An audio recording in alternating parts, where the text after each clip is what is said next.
Hey everybody, I'm Ricky Lowery, the littler one or younger one, and I hope this finds you well. I came here today to read a little book to you that my grandmother used to read to me, and it's one of my favorite children's book.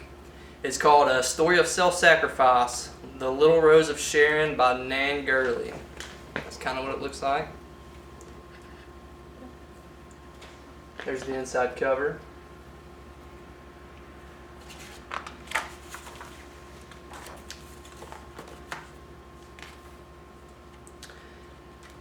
Says, spring came to the newly made world, and every day a certain little rose grew taller and more beautiful.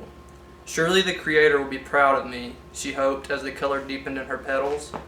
The little rose watched as the hills and valley of Sharon came to life. Daffodils grew on the hillside, almond trees bloomed full and white, and the sweet smell of myrtle blossoms filled the air.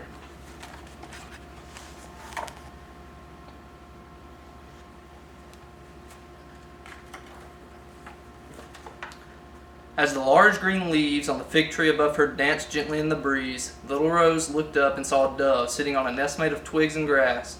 Inside the nest was a tiny white egg. While the mother dove flew over the hillside looking for seeds and nuts, the father dove sat on the egg and made soft cooing sounds.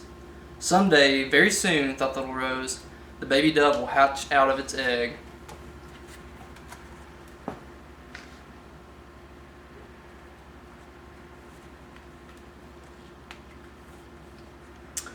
Early one morning, as the sun peeked over the eastern sky, the little rose saw the Creator. He was walking through the cool grass, looking at all his trees and flowers. Sometimes he would stop for a moment and listen to a bird's song, or sit in the shade of an olive tree and watch the sheep grazing on distant hills. The little rose stood straight and tall and opened her petals as far as she could. She hoped the Creator would notice her as he walked by.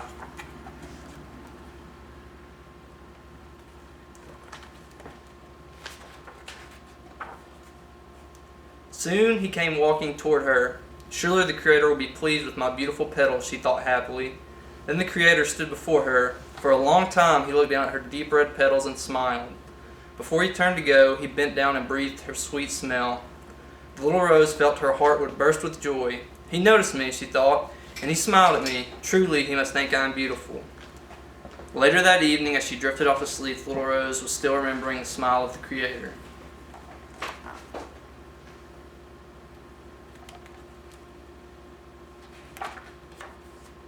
During the night, a storm rolled in from the Mediterranean Sea. The wind howled through the trees and the rain beat down on the shrubs and flowers. The little rose bent and swayed in storm. She was frightened of losing her petals. As the rain beat against her, she held on to her petals with all her strength.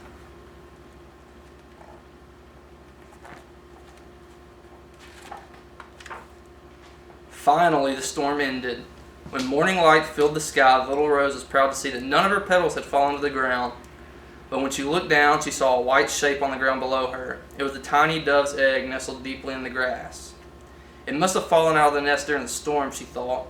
Surely the mother and father dove will find it. She wished she could call out to them and tell them where the egg was lying, but she could only watch as the doves flew back and forth, looking for the egg and making sad and mournful sounds.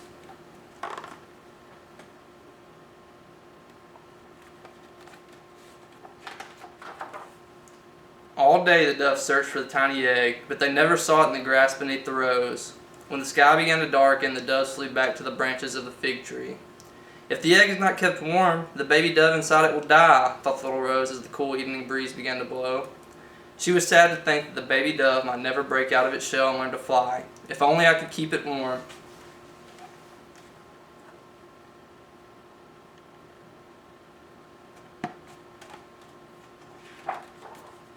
As the moon slowly rose in the sky, covering the earth with a silver light, the little rose thought of the only way she could keep the egg warm through the chilly night. One by one she dropped her petals and covered the tiny white dove's egg. When the last one fell and the rose petal blanket was complete, the little rose fell asleep to the mournful cooing of the doves.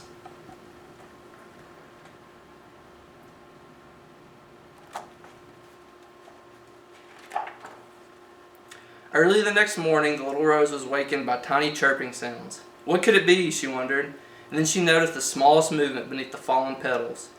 Suddenly, a tiny dove's beak poked out from beneath the rose petal blanket. "The baby dove is alive," she thought with joy as the chirping grew louder. The mother and father heard the baby dove and flew down from the fig tree. The little rose watched as they lifted their baby from the rose petals and carried it back to their nest.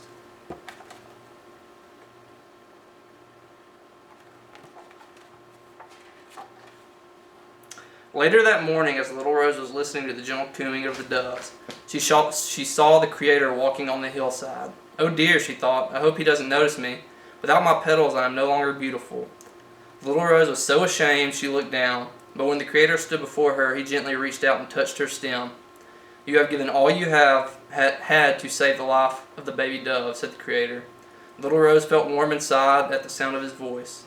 "One day when my son lives on this earth, he too will give everything he has." The little rose looked up into the gentle eyes of the Creator. "Because of the love you have shown for the baby dove, I will call my son the Rose of Sharon, for he too will give everything he has and show the world my love."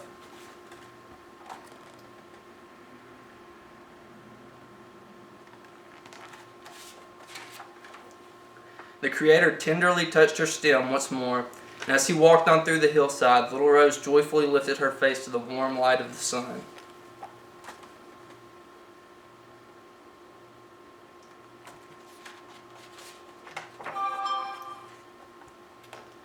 And she got all her petals back. Thank you, and once again, I hope this finds you doing well.